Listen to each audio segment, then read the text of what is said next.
श्रीमद भगवद्गीता हा तत्त्वज्ञानाचा ग्रंथ आहे. कोणतंही तत्त्वज्ञान जर रोजच्या जीवनात उपयोगी नसेल तर ती निव्वळ सात्विक कर्मणूक ठरते. भगवद्गीता केवळ कोरडं तत्त्वज्ञान किंवा सिद्धांत सांगत नाही, तर ते सिद्धांत जीवनात कसे उतरवावेत ह्याचं साधं, सोपं आणि व्यावहारिक साधनही सांगते. भगवद्गीतेचं हेच तर वैशिष्ट्य आहे. हरि ओम. आता श्लोक आहे 28वा. काय म्हणतात भगवंत? युञ्जन्नेवं सदात्मानं योगी विगतकल्मषः सुखेन ब्रह्मसंस्पर्शमत्यन्तं सुखमश्नुते. योगाभ्यासामध्ये निरंतर युक्त असलेला योगी साऱ्या भौतिक दोषांमधून मुक्त होतो आणि भगवंताच्या दिव्य प्रेममयी सेवेत परिपूर्ण सुखाच्या परमोच्च अवस्थेची प्राप्ती करतो. विगत कल्मषः. विगत कल्मषः म्हणजे काय? पापरहित झालेले योगी. कल्मष म्हणजे पाप. पापरहित झालेला योगी कसा असतो? एनम एवम. त्याला आता काय झालं आहे? त्याने काय केलं बघा? सदा म्हणजे निरंतर कायम आत्मानं युंजन. स्वतःच्या आत्म्याला त्याने कायम परमेश्वरामध्ये लावलेलं आहे. सुखेनं ब्रह्मसंस्पर्शन अत्यंतम सुखम अश्नुते. त्यामुळे काय होतं? त्याला सतत जवळजवळ सतत त्याला परमात्म्याची प्राप्ती जणू काही झाली तसं जाणावं, आणि म्हणून मग त्याला अत्यंतिक सुख तो अनुभवतो असं भगवंत सांगतायत. म्हणजे मागच्या श्लोकात त्यांनी जे सांगितलं ना तसं हा योगी कसा झाला? विगत कल्मष झाला, सगळ्या तऱ्हेच्या पापातून मुक्त झाला आणि जरा वरच्या पातळीवर गेला ना, मनाच्या साह्याने वरच्या पातळीवर गेला. कारण काय असतं? राजसिक सुख काय, तामसिक सुख काय, सात्विक सुख काय, यांच्या बंधनातून तो मोकळा झाला, पूर्णपणे मोकळा झाला. त्यांचा प्रभाव त्याने संपून टाकला. आता ही जी तिन्ही सुख आहेत ना, सात्विक काय, राजसिक किंवा तामसिक, ही सुखच मनाच्या स्तरावर आहेत की नाही. मग सुखाची ही मनाची भावना आहे हो, त्यात काही शंकाच नाही. मनाच्या बाहेर त्यांना काही स्थान किंवा अस्तित्व नसतंच मुळी, हे शंका अगदी योग्य आहे. आता ह्या योगी काय झाला? या सगळ्यांच्या प्रभावातून मुक्त झाला आणि मग त्याने काय केलं? सदा आत्मानं युंजन आणि कायमचा संपर्क प्रस्थापित केला. कोणाशी? ब्रह्माशी. ब्रह्माशी संपर्कात राहणं म्हणजे काय करणं हो? आपण कायम साधक म्हणून राहणं, नित्यरूपाने नामस्मरण करणं, शास्त्रांचं अध्ययन करणं वगैरे वगैरे, म्हणजे त्या सुखाशी कायमचं जोडलेलं राहणं. आणि म्हणून संत मंडळी बघा, ते जरी सिद्धावस्थेला गेले ना तरी कायम साधक असतात. मोठं उदाहरण आहे ज्ञानदेवांसारखं. ज्ञानदेव तर जन्मसिद्ध होते की नाही, तरीसुद्धा ते काय म्हणाले? किंबहुना पूर्ण सुख किंबहुना सर्व सुखी पूर्ण होऊन तिन्ही लोकी भजी जो आदिपुरुषी अखंडित.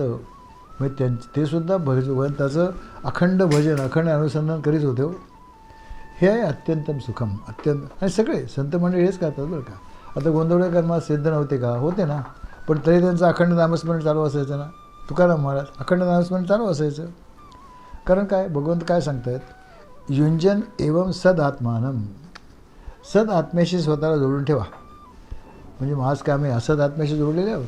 असं काय असतो आत्मा? असतो ना. असद आत्मा असतो. कोण आहे माहिती आहे? घरदार, पैसा अडका, सत्ता, मान प्रतिष्ठा, पत्नी, मुलं बाळं, संसार, हे सगळं जे आहे ना, हे असद आत्मा आहे हो. कारण ह्याच्यापासून मिळणारं जे सुख आहे ना, ते खरं म्हणजे भासात्मक आहे. एक दुसरं कायमचं नक्कीच नाही आहे. मग सदात्मा कोण आहे? सदात्मा आहे स्वतःचा आत्मा. स्वतःचा आत्मा म्हणजे आपला आत्मा. कारण तो काय आहे? सच्चिदानंद परमेश्वराचा अंश आहे. त्यामुळे सदात्म्याशी स्वतःला जोडलेलं राहणं म्हणजेच काय होतं? ब्रह्मसंस्पर्शम अत्यंतम सुखम अश्नुते. त्याला अतिशय सुख मिळतं. कारण काय? ब्रह्मस्पर्श झाला. आता ब्रह्माला स्पर्श करता येतो का हो? मंडळी, स्पर्श नाही करता येतो. आपण त्याचेच तर अंश आहोत ना. त्यामुळे त्याच्यामध्ये विलीन होऊन जाता येतं बरं का. विलीन होतं माणूस. जवळ जर गेला तर विलीनच होतो. जसं पाण्याचा एखादा थेंब समुद्राजवळ गेला तर काय होतं? तो त्याला स्पर्श नाही करत, त्याच्यात विलीन होऊन जातो. कारण तसं त्याचं मूळ स्वरूप आहे ना, त्याचाच तो मूळ भाग होता, हे नक्कीच आहे. जसं बघा ना, अगदी साधा आपल्या शरीराचा विचार जरी केला ना, तर आपल्या उजव्या हाताचा डाव्या हाताला स्पर्श झाला, किंवा डाव्या हाताचा उजव्या हाताला स्पर्श झाला, काहीतरी जाणवतं का हो? बिलकुल जाणवत नाही. का बरं? कारण तो आपलाच हिस्सा आहे ना. पण तेच दुसऱ्या माणसाचा जरी ओझरता स्पर्श झाला लगेच जाणवतं की नाही? ताबडतोब जाणवतं. का बरं? कारण तिथे दुसरेपणाची भावना आहे. तिथे काय आहे? दुसरेपणाची भावना आहे, तिथे स्पर्श जाणवतो. तसंच काय आहे? ब्रह्मा आणि आपण एकच आहोत ना. त्यामुळे त्याच्या स्पर्शाचं सुख म्हणजे काय मग? त्याच्या स्पर्शाचं सुख म्हणजे त्याचा प्रत्यक्ष अनुभव घेणं. ब्रह्माचा अनुभव घेणं म्हणजेच काय अनुभव घेणं? तत्त्वमसी, मी तोच आहे, अहम ब्रह्मास्मी, किंवा तत्त्वमसी, तो तूच आहेस, अनुभूती घेणं. आणि एकदा ही अनुभूती आली ना की मागे परत जाता येत नाही. मागचे दोर सगळे कापले गेले, मग कोणी माणूस मागे जाणारच नाही. जसं मी तुम्हाला बघा मागे एकदा एक सिंहाची गोष्ट सांगितली होती. गोष्ट म्हटली की लगेच बघा लोकांच्या चेहऱ्यावर किती रहदारी आली. तुम्हाला गोष्टी ऐकायला आवडतात, मला सांगायला आवडतात. काय झालं? एक सिव्हिण होती. सिव्हिण झाली, तिला पिल्लू झालं, आणि पिल्लू झालं आणि काय दैववशात ती कुठेतरी गेली म्हणा, किंवा तिचा मृत्यू झाला म्हणा. हे पिल्लू एकटं पडलं जंगलामध्ये. मेंढ्यांच्या एका कळपाने ते पाहिलं. एका मेंढीला त्याची दया आली. तिने स्वतःचं दूध पाजून त्याला वाढवलं बरं का. आता मेंढ्याने सिंहाला कसं वाढवलं हा प्रश्न नाही विचारायचा, गोष्टीमध्ये सगळं चालतं. वाढवलं. आता ते मेंढ्यांच्या कळपात वाढल्यामुळे काय झालं, सारखं आपलं बे बे बे बे करायला लागलं. स्वतःला मेंढरूच समजायला लागलं हो.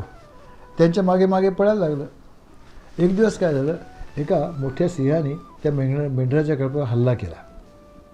आता हल्ला केल्यावर साहजिकच सगळ्या मेंढ्या पडायला लागल्या. त्या ओरडतात, बे बे बे ओरडत ओरडत पडायला लागल्या. हे सिंहाचं पिल्लूसुद्धा त्यांच्याबरोबर पडायला लागलं. आता समोर एक सिंह दिसतोय, पिल्लू का होईना पण सिंह आहे ना, आणि तो आपल्यालाच घाबरतोय सिंहाला. हे पाहून त्या सिंहाला अतिशय राग आला. अरे तर राजा आहे जंगलचा, तसं घाबरतो काय? म्हणून त्यांनी काय केलं, नेमकं त्या सिंहाच्या पिल्लालाच पकडलं. आता पकडल्यावर ते लागलं गायवाया करायला, अहो मी गरीब मेंढरू आहे, मला सोडा वगैरे. त्यामुळे त्या सिंहाला आणखीनच राग आला. त्यांनी काय केलं, त्याची मानगूट पकडली तोंडामध्ये, त्याला उचलून घेऊन गेला. एक तळं होतं, तळ्याचं पाणी शांत होतं. त्याच्या काढायला सांगितलं, बघ पाण्यामध्ये बघ. त्या पिलाने घाबरून पाण्यामध्ये बघितलं. त्याला काय दिसलं? त्याला असं दिसलं की अरे आपल्या शेजारी जो उभा आहे ना सिंह, त्याच्यासारखाच मी आहे ना. मी लहान आहे एवढंच, पण त्याच्यासारखाच आहे. म्हणजेच काय, त्याला जाणीव झाली की मी सिंह आहे. ही जाणीव झाल्याबरोबर त्याने काय केलं, जेवढी मारता येईल तेवढी मोठी आरोळी मारली आणि त्या सिंहाबरोबर शिकारीला निघून गेला. आता आयुष्यात परत कधीतरी असं वाटेल का मी मेंढरू आहे असं? शक्यच नाही. तसंच एकदा ब्रह्मसुख माणसाने चाकलं ना की तो पुन्हा विषय सुखाकडे वळूच शकत नाही. आणि भगवंत सांगतायत, सुखेनं ब्रह्मस्पर्शम. हे कसं आहे, सुख कसं मिळालं त्याला? सुखाने, फार कष्टाने नाही. त्यासाठी काही फार कष्ट नाही केले. कारण काय करायचं आहे, स्वतःचं स्वरूप फक्त जाणायचं आहे ना, काही प्राप्त नाही करायचं आहे, काही जाणायचं आहे नुसतं. आज काय आहे, मी शरीर आहे अशी पक्की ठाम समजूत आहे, ठाम. त्याच्याऐवजी काय करायचं आहे, मी परमात्मा आहे याची जाणीव कायम ठेवायची. मी परमात्मा स्वरूप आहे याच्यामध्ये कायम जाणीव ठेवायची आणि स्वतःमध्ये राहण्याचा प्रयत्न करायचा, स्वतःमध्ये राहायचा प्रयत्न करायचा. आता 28व्या श्लोकापर्यंत एवढी तयारी झाली. अहम ब्रह्मास्मीची केवळ शाब्दिक नाही, आता खरीखोरी अनुभूती येण्याची अवस्था प्राप्त झाली, क्षमता प्राप्त झाली. आता मग पुढे काय करायचं सांगतायत भगवंत, पुढे बघूया त्यावेळेला. आता श्लोक आहे 29वा. काय म्हणते, सर्वभूतस्थमात्मानं सर्वभूतानि चात्मनि ईक्षते योगयुक्तात्मा सर्वत्र समदर्शनः. वास्तविक योगी सर्व प्राणिमात्रांमध्ये मला पाहतो आणि सर्व प्राणिमात्रांनासुद्धा माझ्यामध्ये पाहतो. निस्संदेह आत्मसाक्षात्कारी व्यक्ती भगवंताला सर्वत्र पाहते. आणि हे अर्जुना, योगयुक्तात्मा. योगयुक्तात्मा म्हणजे कोण? सर्वव्यापी आणि अनंत अशा चैतन्यात एकीभावाने स्थित झालेला असा जो योग आहे त्याने युक्त झालेला आत्मवान. तसंच कसं आहे, सर्वत्र सर्व ठिकाणी समदर्शना, समभावाने सगळ्यांकडे पाहतो. आणि आत्मानं सर्वभूतस्थम, आत्म्याला सर्व भूतमात्रांमध्ये पाहतो. आणि सर्वभूताने आत्मनी, आणि सर्व भूतमात्र आत्म्यामध्ये आहे ते जाणतो. इक्षतो म्हणजे पाहतो. आता जो 29वा श्लोक आहे ना तो, किंवा त्याच्या पुढचे 1-2 श्लोक, याच्यामध्ये भगवंत काय करत आहेत, अहम ब्रह्मास्मी हे जे महावाक्य आहे ना त्याचं प्रतिपादन करत आहेत बरं का. आता हे जे अहम ब्रह्मास्मी वाक्य आहे, मी ब्रह्म आहे, सद्गुरू काय म्हणतात, तत्त्वमसी, ते तू आहेस. म्हणजे कोण आहेस? तूच ब्रह्म आहेस. आणि शिष्य काय जाणतो, अहम ब्रह्मास्मी.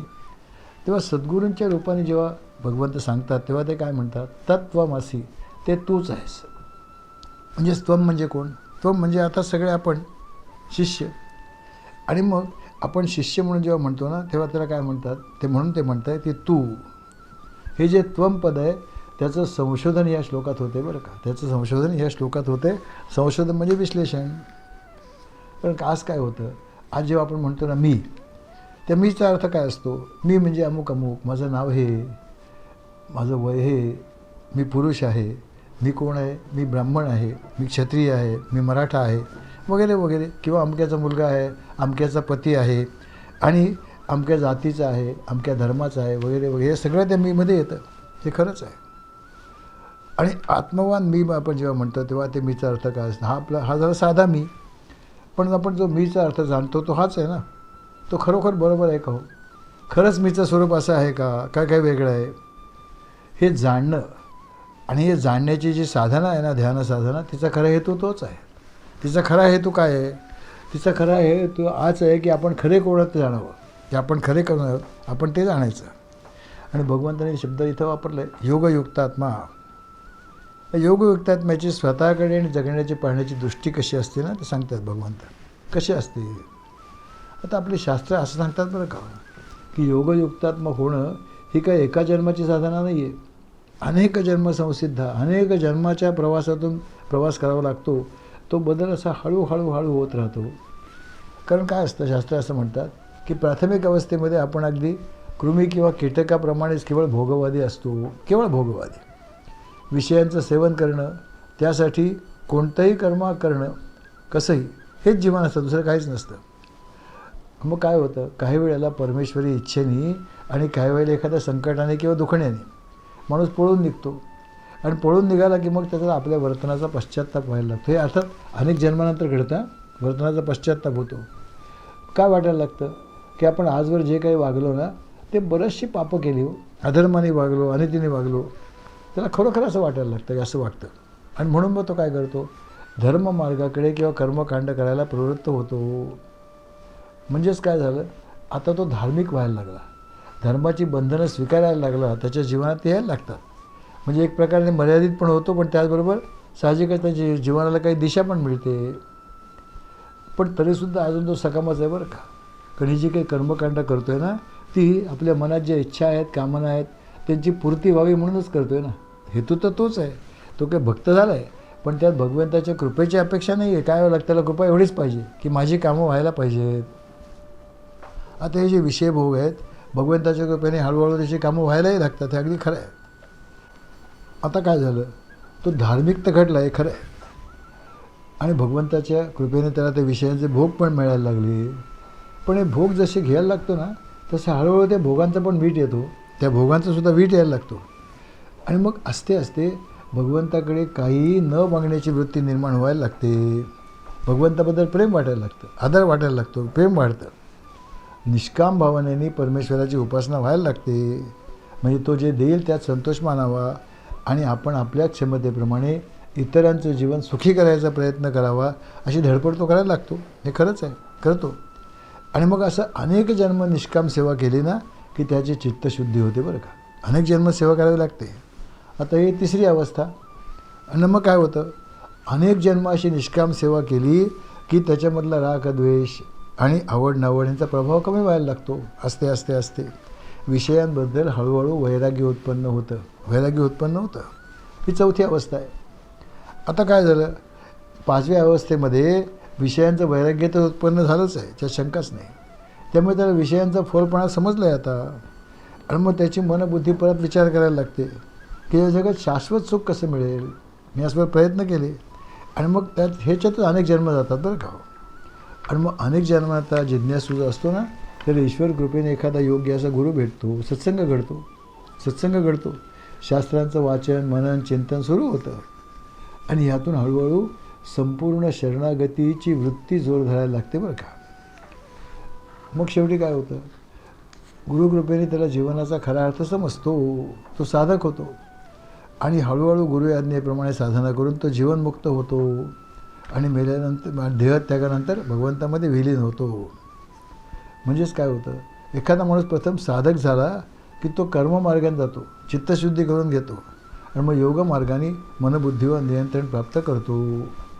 पण मी आत्ताच सांगितलं की ही साधना अनेक जन्माची आहे बरं का. किती जन्म लागतील काय सांगता येत नाही हो. पण एक थिओसॉफी नावाची एक संस्था आहे, थिओसॉफी नावाची, त्यांनी याच्यात एक पुस्तक लिहिलं आहे बरं का. त्यांनी एक त्याचा अभ्यास केला आणि त्यांची अशी म्हणणं आहे, मला माहीत नाही, त्यांचं असं म्हणणं आहे की कसे माणसाचे 700 जन्म पहिले हे केवळ संसारिकच होतात. 700 जन्म केवळ संसारिक असतो, काही नाही, दुसरे भोग घेणं हे संसारातले भोग मिळवण्यावर ध्येय असतं. पुढचे 70 जन्म तो साधक होतो, 70 जन्म जवळजवळ. त्याच्या पुढचे 70 जन्म तो आस्ते आस्ते आस्ते साधनेकडे वळतो, म्हणजे भक्त होतो.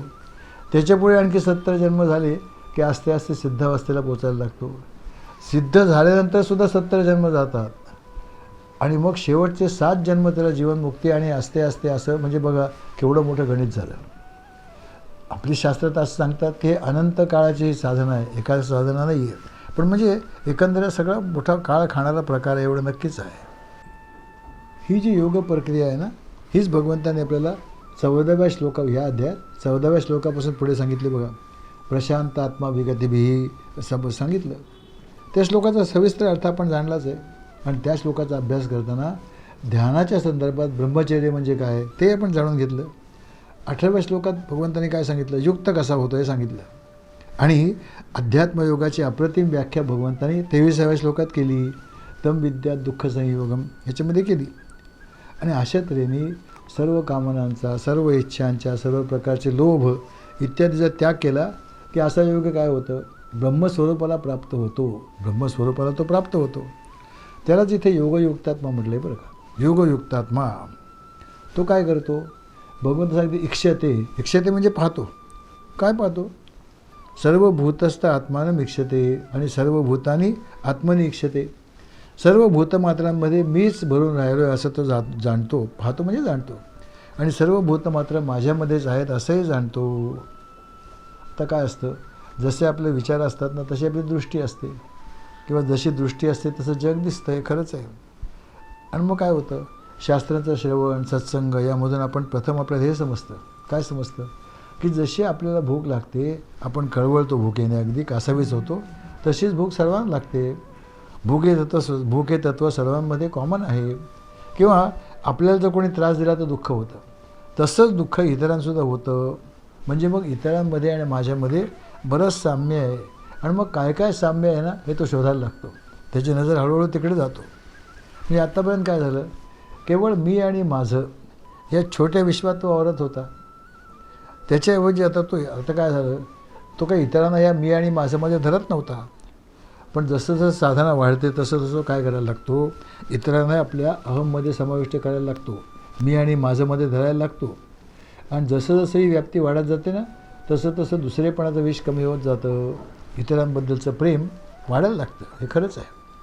आणि मंडळी, ज्याच्याबद्दल प्रेम असतं ना, स्वाभाविक प्रेम, ज्याला आपण आपलं मानतो, त्याच्या अगदी चुकांचासुद्धा आपण समर्थन करतो, चुकांचंसुद्धा. आणि ज्याला आपलं मानत नाही त्याचे छोटे छोटे दोषसुद्धा मोठे दिसायला लागतात. हे खरंच आहे. त्याच्यावरूनच बहुतेक आपला तो बाबी आणि इतरांचं ते कार्टही म्हणाले असावी, यात शंकाच नाही. या संबंधात मंडळी मी एक नेहमी उदाहरण सांगतो. उदाहरण फार छान आहे, जरूर सांगायला पाहिजे. काय होतं, एखाद्या मुलीचं लग्न होतं. आता परमेश्वर कृपेने तिला दिवस जातात. ही जी प्रसूतीपूर्वीची अवस्था आहे ना, काळ आहे ना, त्याच्यामध्ये घरातल्या बायका आणि बाहेरच्यासुद्धा तिला अनेक गोष्टी सांगत असतात. हे असं करावं तसं करू नये, हे वजन उचलावं ते उचलू नये, असं वागावं तसं वागू नये, असा विचार करावा तसं करू नये, असं पाहावं तसं पाहू नये, कितीतरी गोष्टी सांगतात. पण एक तरी कोणी तिला असं सांगतं का हो, हे बघ तू आता बाळंतीण होणार आहेस, तुला मूल होणार आहे बरं का, आणि आता मूल झाल्यावर त्या मुलावर प्रेम करायचं असतं, असं कधी कोणी सांगतं तिला? कधीच सांगत नाही. आजपर्यंत कधीच कोणी सांगितलेलं नाही. आणि मग जेव्हा ते मूल होतं आणि ती त्या मुलाला प्रथम पाहते तेव्हा काय वाटतं? आता एक गोष्ट तर स्पष्ट आहे ना मंडळी, अगदी नुकतंच उपजलेलं मूल ही काही मोठी प्रेक्षणीय वस्तू नक्कीच नसते ना, नुसतं मासाचा गोळा असतो. पण ते मूल माझं आहे, माझा एक अविभाज्य भाग आहे, अशी भावना तिला झाल्याबरोबर काय होतं, प्रेमाचा उमाळा येतो, छातीमध्ये अमृताचा पाना फुटतो. आणि विनासायच घडतं बरं का. इतर कोणाची मला पाहून वाटतं का असं, आणि मग त्याचं काही कष्ट पण वाटत नाहीत. म्हणजेच काय होतं, जिथे जिथे आपुलकी आहे, माझं असं वाटतं ना, तिथे आपोआपच प्रेम घडतं, कष्ट नाही वाटत, आपोआप सेवा घडते. आणि ज्या माणसाला ही समजदारीची दृष्टी प्राप्त झाली ना, त्यालाच इथे भगवंतांनी सर्व भूतमात्रांमध्ये स्वतःला पाहणं आणि सर्व भूतमात्रा आपल्यामध्ये असं समजणं असं म्हटलं आहे. आणि जेव्हा आपण आपल्या सगळ्या मुलामाणसांवर प्रेम करायला लागतो, सगळ्यांवर, कारण जोपर्यंत आपण मुलाबाळांवर प्रेम करतो ना, तोपर्यंत ती ममतासुद्धा मर्यादित असते, परिच्छिन्न असते, इतरांमध्ये आणि आपल्यामध्ये भेद करणारी असते. पण जेव्हा सगळेच जण आपल्याला तसं मानायला लागतो ना हळूहळू, तेव्हा काय होतं, आपण त्यांनासुद्धा आपल्या ममतेमध्ये समाविष्ट करतो. आणि मग कसं होतं, सगळं विश्व हा माझाच विस्तार आहे, सर्व भूतमात्र माझ्यामध्ये आहेत आणि मी सर्व भूतमात्रामध्ये जाणीव होते. हिलाच ममतेची पराकाष्ठा म्हटलं बरं का. इथे ममतेची पराकाष्ठा होते. आणि ममतेची पराकाष्ठा झाली म्हणजे काय होतं, तिचं समतेमध्ये रूपांतर होतं. समतेमध्ये रूपांतर होतं. परकेपणाची भावना राहतच नाही ना, परका कोणीच नाही. आणि हीच स्वतःच्या स्वरूपाची खरी जाणीव आहे बरं का. ह्यालाच असं म्हणतात ब्रह्मसंस्पर्श होणं. मग आपलं परका असं कोणीच नाही, हे विश्वाचे माझे घर समदर्शन होतं. मंडळी काय झालं आहे, भगवद्गीतेमध्ये अहम म्हणजे मी हा शब्द जास्तीत जास्त वेळा आला आहे बरं का. पण त्याच्या खालोखाल कुठला शब्द आला आहे माहिती आहे, समत्वम. सर्व योगांचं सार तेच आहे हो, समत्व हेच सार आहे. कर्मयोग असो, अष्टांगयोग असो, भक्तियोग असो किंवा ज्ञानयोग असो, बुद्धीचं समत्व प्राप्त झालं की नाही हे महत्त्वाचं आहे. ते जर झालं नाही तर काहीच उपयोग नाही, कारण शेवटी बुद्धीचं समत्व ही भगवंताची दृष्टी आहे हो, भगवंताची दृष्टी आहे. आता त्वमपदाचा निर्णय तर झाला, मी कोण आहे, आज माझी दृष्टी काय आहे, माझ्या डोळ्याने पाहतो, माझ्या कानाने ऐकतो, माझ्या पायाने चालतो. पण मग दृष्टी काय होते की सर्व डोळ्यांनी मीच पाहतो आहे, आणि मग जो द्रष्टा आहे, पाहणारा आहे, तोच दर्शन आहे हे पण लक्षात येतं. दृश्यही तोच होतो, दर्शनही तोच होतं. तिथे मग सगळे भेद संपतात हो, सगळे द्वैत संपतं आणि अद्वैताची सिद्धी होते. आता त्वमपद किंवा अहमपदाचं संशोधन झालं. ह्याच ब्रह्माचं वर्णन भगवंताने 13व्या अध्यायात पण केलं आहे बरं का. तिथे ते असं म्हणतात, सर्वतः पाणिपादम तत् सर्वतो शिशिरोमुखम सर्वतः श्रुतिमल लोके सर्वमावृत्य तिष्ठती. अहम ब्रह्मास्मीमधलं ब्रह्म म्हणजे काय ते समजलं, ते आता जाणायचं आहे अजून ना. तत्पद संशोधन किंवा अहम ब्रह्मच मिळायचं. कसं, त्वमपद संशोधन झालं, पण तत्पद संशोधन व्हायचं आहे अजून. ते आता बघूया, हळूहळू भगवंत सांगतील पुढच्या श्लोकापासून. हरिओम.